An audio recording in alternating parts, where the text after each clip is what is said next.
હાય,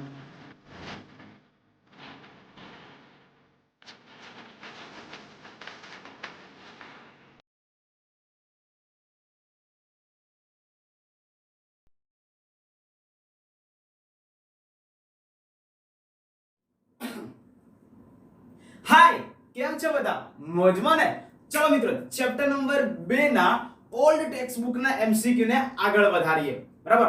આ એમસીક્યુ મેં તમને પહેલા પણ કીધું છે, ડાયરેક્ટલી ઇનડાયરેક્ટલી ગુજકેટમાં, નીટમાં અને જી મેનમાં તમારે કામમાં આવવાના છે. તો ચલો ટાઈમ વેસ્ટ ન કરીએ અને સ્ટાર્ટ કરીએ આગળના એમસીક્યુ. લાસ્ટ લેક્ચરમાં આપણે 11 નંબરના એમસીક્યુ સુધી જોયું હતું. આજે 12 નંબરનો એમસીક્યુ જોઈએ અને શું કહે છે રકમ એની વાત કરીએ. રકમમાં લખ્યું છે એક સમાંતર પ્લેટ કેપેસિટરને બેટરી વડે વિદ્યુત ભારિત કરીને બેટરીથી અલગ કરેલું છે. લાસ્ટ લેક્ચરમાં મેં તમને સમજાવ્યું હતું કે કોઈ પણ કેપેસિટર હોય એને સંપૂર્ણ ચાર્જ કરી દો તો સ્વાભાવિક છે એના ઉપરનું વિદ્યુતભાર મહત્તમ થઈ જાય. પછી તમે એને બેટરીથી અલગ કરી નાખો, પછી તમે શું કરો, એને બેટરીથી અલગ કરી નાખો તો એના ઉપર જેટલો વિદ્યુતભાર જમા થયો હશે એન્ડ ટાઈમ સુધી એટલો જ વિદ્યુતભાર રહેશે. એનો મતલબ કે વિદ્યુતભાર કેવો રહેશે? અચળ. કમ્પ્લીટ. આગળ વાંચીએ. હવે લખ્યું છે જો બંને પ્લેટો વચ્ચેનું અંતર વધારવામાં આવે તો વિદ્યુતભાર, વિદ્યુત સ્થિતિમાનનો તફાવત અને કેપેસિટન્સમાં શો ફેરફાર થશે. રાઈટ? ચલો બોર્ડ પર જો મેં કેપેસિટર બતાવેલું છે અને આ કેપેસિટરની ધન પ્લેટ, આ કેપેસિટરની ઋણ પ્લેટ, કેપેસિટરની બંને પ્લેટો વચ્ચેનું ડિસ્ટન્સ છે d. આ કેપેસિટર સંપૂર્ણ ચાર્જ છે. ચાર્જ થયા પછી મેં એને બેટરીથી અલગ કરી નાખ્યું છે. રાઈટ? તો ચલો મેં પહેલા જ કીધું એ પ્રમાણે વિદ્યુતભાર કેવો રહેશે? અચળ. વિદ્યુતભાર કેવો રહેશે? અચળ. ચલો કેપેસિટન્સ, બે પ્લેટો વચ્ચેનું અંતર શું કરવાનું છે? વધારવાનું છે મિત્રો. હા, ખાસ ધ્યાન રાખજો. તો કેપેસિટરની બે પ્લેટો વચ્ચે કેપેસિટન્સનું સૂત્ર અથવા તો સમાંતર પ્લેટ કેપેસિટર માટે કેપેસિટન્સનું સૂત્ર C બરાબર એપ્સિલોન 0 A upon D. શું આવશે? C બરાબર એપ્સિલોન 0 A upon D. અંતર શું કર્યું? વધાર્યું. અંતર શું કર્યું? વધાર્યું. તો વ્યસ્ત પ્રમાણમાં કેપેસિટન્સ ઘટે. કમ્પ્લીટ. તો જો વિદ્યુતભાર અચળ રહ્યો, કેપેસિટન્સ ઘટ્યું. હવે વાત કરીએ વિદ્યુત સ્થિતિમાનના તફાવતની. રકમમાં ઉલ્લેખ કરેલો છે ભાઈ, હે ને? શું ભણ્યા હતા સૂત્ર? C બરાબર Q by V. પણ Q તો કેવો છે? અચળ છે. તો વધ્યું શું? C અને V એકબીજાના કયા પ્રમાણમાં કહેવાય? વ્યસ્ત પ્રમાણમાં. કયા પ્રમાણમાં? વ્યસ્ત પ્રમાણમાં. તો ભાઈ કેપેસિટન્સ ઘટે છે તો વ્યસ્ત પ્રમાણમાં વિદ્યુત સ્થિતિમાનનો તફાવત વધશે. ક્લિયર? એટલે ત્રણ વસ્તુ પૂછી હતી. શું? વિદ્યુતભાર પૂછ્યો તો જે અચળ રહેશે, કેપેસિટન્સ પૂછ્યું હતું જે ઘટશે ત્યારે બે પ્લેટો વચ્ચેનું અંતર વધારવામાં આવે ત્યારે, અને વિદ્યુત સ્થિતિમાન પૂછ્યું હતું એ શું થશે? વધશે. કમ્પ્લીટ. આગળ જઈએ. 13 નંબરનો એમસીક્યુ શું કહે છે? રકમ વાંચીએ. રકમમાં લખ્યું છે 13 નંબરના એમસીક્યુ માં 6 સમાન કેપેસિટરોને સમાંતરમાં જોડી 10 વોલ્ટની બેટરી વડે ચાર્જ કરવામાં આવે છે. ભાઈ 10 કેપેસિટર, સોરી 6 કેપેસિટર સમાંતરમાં જોડ્યા. કેટલા વોલ્ટની બેટરી સાથે? 10 વોલ્ટની બેટરી સાથે. તો વી નો વેરી વેલ સમાંતર જોડાણ દરમિયાન વિદ્યુત સ્થિતિમાન કેવું હોય? સમાન. તો આપણે જે 6 કેપેસિટરો જોડેલા હતા, એ 6 એ 6 ને કેટલો વિદ્યુત સ્થિતિમાન મળશે? 10 વોલ્ટ 10 વોલ્ટ 10 વોલ્ટ. આ 6 એ 6 ને કેટલું વિદ્યુત સ્થિતિમાન મળશે? 10 વોલ્ટ 10 વોલ્ટ 10 વોલ્ટ. હવે શું કર્યું છે? આ જ કેપેસિટરોને વાંચીએ. રકમમાં લખ્યું છે હવે તેમને બેટરીથી અલગ કરીને એકબીજા સાથે શ્રેણીમાં જોડવામાં આવે છે. ભાઈ પહેલા શેમાં જોડેલા હતા? સમાંતરમાં. હવે બેટરી કાઢી નાખી. બરાબર? હવે દરેકને કેટલા વોલ્ટ મળ્યા? 10 વોલ્ટ મળ્યા. પછી એને શેમાં જોડ્યા? શ્રેણીમાં જોડ્યા. તો આગળ શું કહે છે? વાંચીએ. તો આ સ્થિતિમાં જોડાણમાંની મુક્ત પ્લેટો વચ્ચેનો વિદ્યુત સ્થિતિમાનનો તફાવત કેટલો? ભાઈ શેમાં જોડેલા હતા? શ્રેણીમાં. અને શ્રેણી જોડાણ દરમિયાન 10 વોલ્ટની 10 વોલ્ટ દરેક કેપેસિટરને મળતો વિદ્યુત સ્થિતિમાન કેટલો હતો? 10 વોલ્ટ. એવા કેટલા હતા? 6. તો શ્રેણી જોડાણ દરમિયાન 10 10 10 10 10 ટોટલ કેટલા થયા? 60 વોટ. કેટલા થયા 60 વોટ.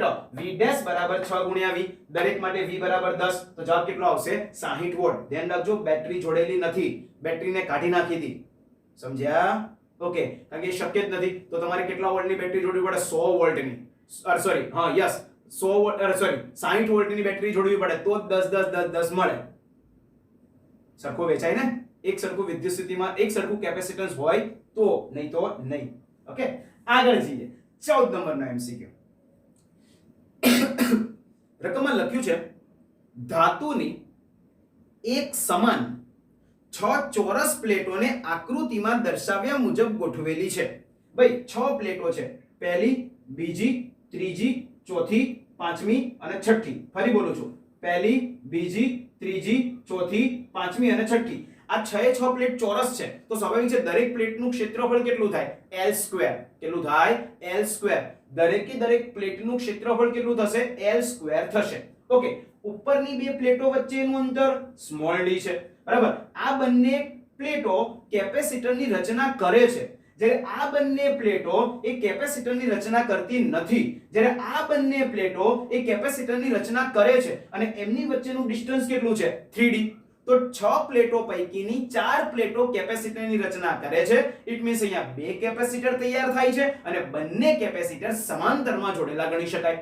તો પહેલા કેપેસિટર માટે સૂત્ર C1 = ε0 A/d.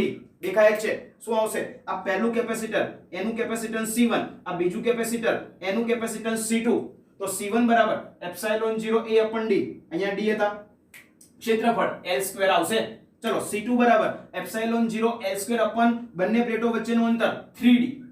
ક્લિયર? બંને શેમાં જોડેલા કહેવાય? સમાંતરમાં. અને સમાંતર જોડાણ માટે સૂત્ર C1 + C2. ચલો, C1 ε0 L² અપન d, C2 ε0 L² અપન 3d. Clear? 3 × 3, 3 ને 1 4. તો શું જવાબ આવ્યો? C = 4/3 ε0 L² અપન d. શું આવશે? C = 4/3 ε0 L² અપન d. કમ્પ્લીટ કે નહીં? આગળ જઈએ. હવે વાત કરીએ 15 નંબરના એમસીક્યુ ની. શું કહે છે રકમમાં છે? નીચે ટેબલમાં 3 કેપેસિટર્સ માટે પ્લેટના ક્ષેત્રફળો અને પ્લેટ વચ્ચેના અંતરો આપેલા છે. તમે કોષ્ટક આપેલું છે જો, કેપેસિટન્સ, ક્ષેત્રફળ અને પ્લેટો વચ્ચેનું અંતર. આગળ વાંચીએ. તેની બાજુની આકૃતિમાં Q વિરુદ્ધ V નો આલેખ દર્શાવેલો છે. અહીંયા નીચે જો કોના વિરુદ્ધ કોનો આલેખ છે? Q વિરુદ્ધ V નો આલેખ આપેલો છે. કયો આલેખ કયા કેપેસિટર માટે છે તે નક્કી કરો. ધ્યાનથી જુઓ તો કોના વિરુદ્ધ કોનો આલેખ છે? Q વિરુદ્ધ V નો. હું બંનેનો ભાગાકાર કરું એટલે કે ઢાળ શોધું, આપેલા આલેખનો ઢાળ, તો મને કેપેસિટન્સ મળે કે ના મળે? Q/V. એટલે ઢાળ બરાબર Q/V. એને શું કહેવાય? C. શું કહેવાય એને? C. રાઈટ કે નહીં? આકૃતિમાં જુઓ તો નંબર 1 એનો ઢાળ સૌથી વધુ છે, તો ચેક કરીએ કોનું કેપેસિટન્સ સૌથી વધુ મળે છે. ચલો, પહેલું capacitor C1 ε0 A/d, C1 ε0 A/d, C2 ε0 2A/d, ε0 2A/d. એમાં આ ε0 A/d ને શું કહેવાય? C1 કહેવાય. તો C2 બરાબર શું આવ્યું? 2C1. C2 બરાબર શું આવ્યું? 2C1. કમ્પ્લીટ કે નહીં? આગળ જઈએ. C3 ε0 A/2d, ε0 A/2d. એમાં બગડો સાઈડમાં લઈ લો તો C1 કહેવાય કે નહીં? તો C3 બરાબર શું આવ્યું? C1/2. શું આવ્યું? C1/2. તો મોટામાં મોટું કેપેસિટન્સ કોનું આવ્યું? બીજાનું, પછી પહેલાનું અને પછી ત્રીજાનું. તો પહેલો જે આલેખ છે નંબર A એ કયું કેપેસિટન્સ ધરાવે છે? C2. બીજા નંબરનો C1, ત્રીજા નંબરનો C3. તો શું લખાય ભાઈ? C2 > C1 > C3. ક્લિયર કે નહીં? ફરી એકવાર. C1 સૂત્ર બનાવો ε0 A/d, C2 સૂત્ર બનાવો ε0 2A/d, C3 ε0 A/2d. ક્લિયર કે નહીં? હા કે ના? તો મોટા મોટું કેપેસિટન્સ કોનું આવ્યું? બીજાનું આવ્યું. એટલે C2 બરાબર 2C1 હતું, C3 બરાબર C1/2 હતું અને C1 એમના એમ. તો મોટા મોટું શું આવ્યું? C2, પછી C1, પછી C3. કમ્પ્લીટ કે નહીં? ઓકે, આગળ જઈએ. ચલો ભાઈ 16 નંબર લગભગ આના જેવો જ. લગભગ આના જેવો, બરાબર, કારણ કે આમાં પણ ઢાળનો જ ઉપયોગ આવવાનો છે. રકમ શું કહે છે વાંચીએ. x અક્ષની દિશામાં પ્રવર્તતા એક વિદ્યુત ક્ષેત્ર માટે, x અક્ષની દિશામાં એક વિદ્યુત ક્ષેત્ર આપેલું છે, એના માટે એક આલેખ આપેલો છે v વિરુદ્ધ x નો, એટલે કે વિદ્યુત સ્થિતિમાન વિરુદ્ધ અંતરનો આલેખ દર્શાવેલો છે. a b c અને d વિસ્તારમાં કોનું વિદ્યુત ક્ષેત્ર મહત્તમ હશે? બરાબર, વિદ્યુત ક્ષેત્ર મહત્તમ પૂછ્યું છે. પહેલા તો ચેક કરો કોના વિરુદ્ધ કોનો આલેખ છે. v વિરુદ્ધ x નો, આ કે ના, બે નો ભાગાકાર કરું એટલે ઢાળ કહેવાય, અને ઢાળ v/x એને શું કહેવાય? e કહેવાય કે નહીં? હા કે ના? તો વિદ્યુત ક્ષેત્ર કોનું વધુ? જેનો ઢાળ સૌથી વધુ. તો આલેખમાં જુઓ તો a નો ઢાળ, b નો ઢાળ, c નો ઢાળ અને d નો ઢાળ ચોખ્ખું દેખાય છે. કોનો ઢાળ સૌથી વધુ દેખાય છે? તો કે c નો ઢાળ સૌથી વધુ દેખાય છે. તો c વિસ્તારનું વિદ્યુત ક્ષેત્ર સૌથી વધુ આવશે. સો c વિસ્તારનું વિદ્યુત ક્ષેત્ર સૌથી વધુ આવશે. કમ્પ્લીટ કે નહીં? આઈ હોપ ખબર પડી ગઈ હશે ઢાળમાં, હે ને? ઓકે, ચલો 17 નંબરનો એમસીક્યુ શું કહે છે? રકમ વાંચીએ. રકમમાં લખ્યું છે q કુલમ અને 9q કુલમ વિદ્યુત ભારો વચ્ચેનું અંતર 4 મીટર છે. q વિદ્યુત ભાર, 9q વિદ્યુત ભાર, બંને વચ્ચેનું ડિસ્ટન્સ 4 મીટર.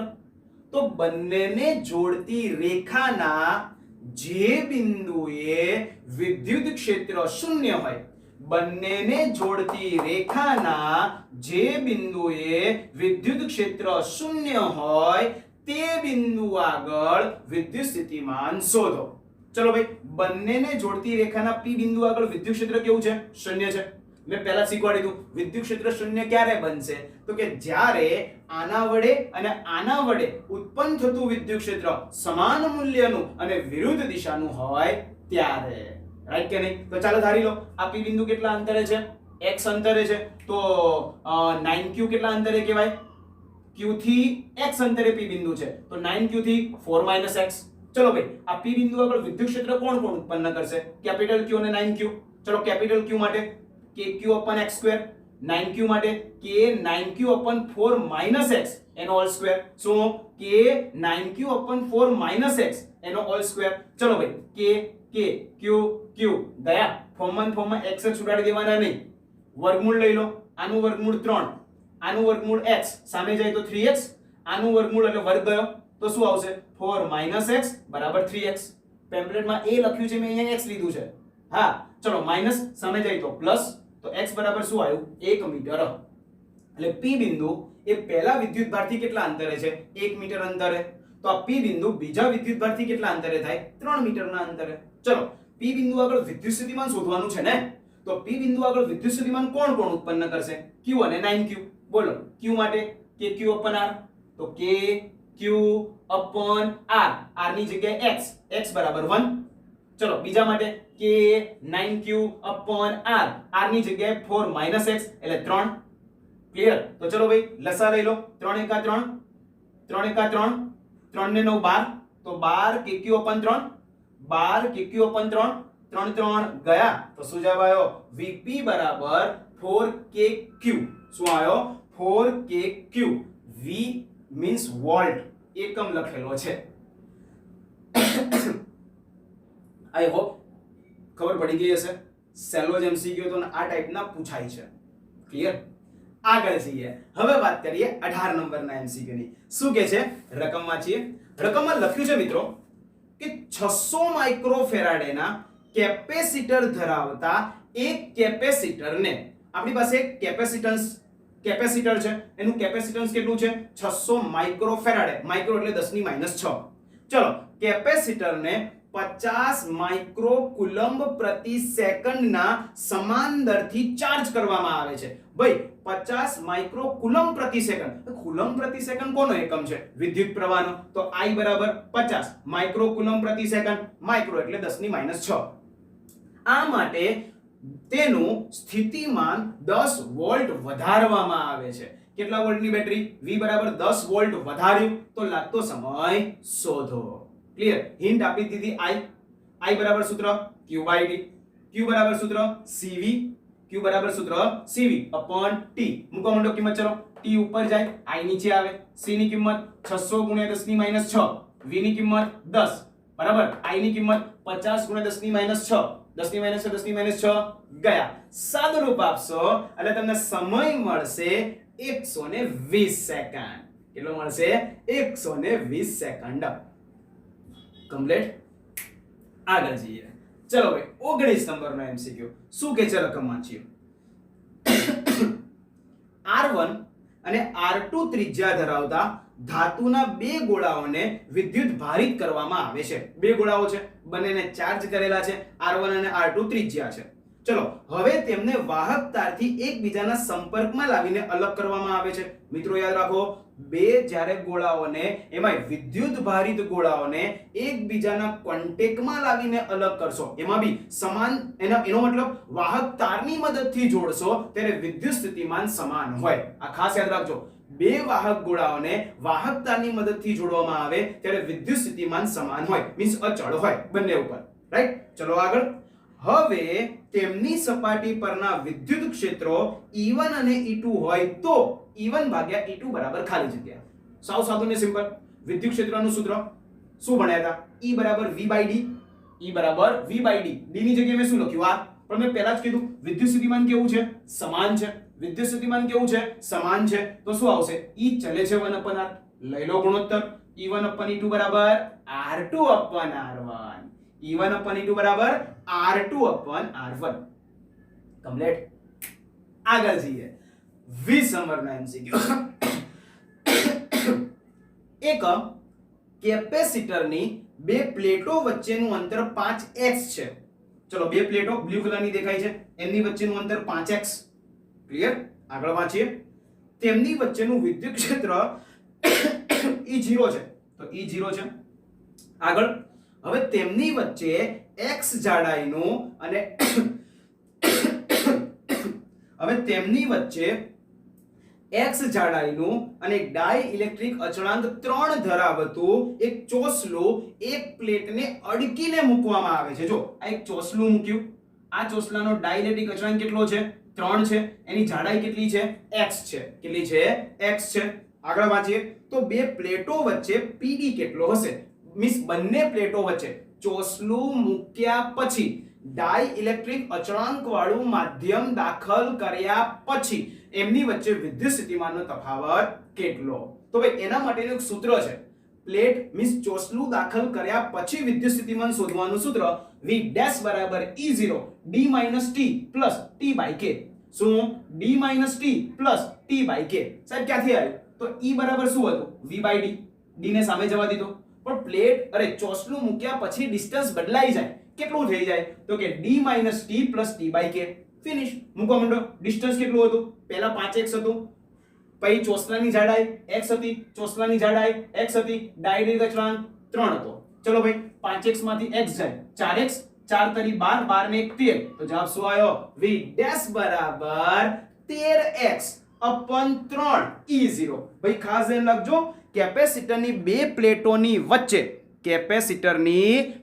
પ્લેટોની વચ્ચે જ્યારે ડાઇઇલેક્ટ્રિક અચળાંક વાળું ચોસલું મૂકવામાં આવે શું કરવામાં આવે ડાઇઇલેક્ટ્રિક અચળાંક વાળું ચોસલું મૂકવામાં આવે ત્યારે કેપેસિટન્સનું સૂત્ર એપ્સિલોન 0a નીચે d t plus t by k જેટલું થાય એપ્સિલોન 0a by d પણ d ની જગ્યાએ શું થઈ જાય d ની જગ્યાએ શું થઈ જાય d t plus t by k આવું સૂત્ર આવે ખબર પડી અને એવી જ રીતે વિદ્યુત સ્થિતિમાનનું સૂત્ર આવું થાય કિંમત મૂકી દે એટલે જવાબ કમ્પ્લીટ ઓકે આગળ જઈએ ચલો ભાઈ 21 નંબરની વાત કરીએ હવે શું કહે છે રકમ વાંચીએ આ ટાઈપનો એમસીક્યુ ઓલરેડી આગળ ચોથો કે પાંચમો આવ્યો તો કદાચ ચલો આકૃતિમાં દરેક પ્લેટનું ક્ષેત્રફળ કેપિટલ A અને ક્રમિક પ્લેટો વચ્ચેનું અંતર d છે તો A અને B વચ્ચે સમતુલ્ય કેપેસિટન્સ શોધો મેં પહેલા જ કીધું હતું A અને B વચ્ચેનું કેપેસિટન્સ શોધવાનું કીધું છે ટોટલ કેટલી પ્લેટો છે 4 પહેલી બીજી ત્રીજી અને ચોથી પહેલા ચેક કરીએ કેટલા કેપેસિટર તૈયાર થાય છે ચલો આ ધન પ્લેટ તો આ ધન કહેવાય આ પણ ધન કહેવાય આ ઋણ પ્લેટ ઋણ છેડો તો અહીંયા ઋણ કહેવાય આ પણ ઋણ કહેવાય અને કેપેસિટર કોને કહેવાય ધન ઋણ ધન ઋણ ધન ઋણ તો જો ધન ઋણ ધન ઋણ આ પણ કેપેસિટર જ કહેવાય ને ભાઈ ઋણ અને ધન તો ટોટલ કેટલા કેપેસિટર બન્યા? 3 કેપેસિટર. પહેલું, બીજું અને ત્રીજું. કેટલા બન્યા? પહેલું, બીજું અને ત્રીજું. 3 કેપેસિટર બન્યા. એનો મતલબ આ ત્રણે 3 કેપેસિટર શેમાં જોડેલા કહેવાય? સમાંતરમાં. અને સમાંતર જોડાણ માટે સૂત્ર શું આવશે? બોલો બોલો બોલો. C1 C2 C3 ત્રણેય સરખા છે તો જવાબ શું આવશે? 3 એપ્સિલોન 0 a by d. શું આવશે? 3 એપ્સિલોન 0 a by d.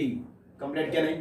હા કે ના? તો બસ મિત્રો, આઈ હોપ મજા આવી હશે એમસીક્યુ સોલ્વ કરવામાં. ઓલ્ડ ટેક્સ્ટબુક ના એમસીક્યુ ચેપ્ટર નંબર 2 ના બહુ સારા એમસીક્યુ હતા. ક્લિયર? મળીએ આવતા લેક્ચરમાં. ત્યાં સુધી હસતા રહો, ખુશ રહો અને લખતા રહો. મળીએ. C you next time.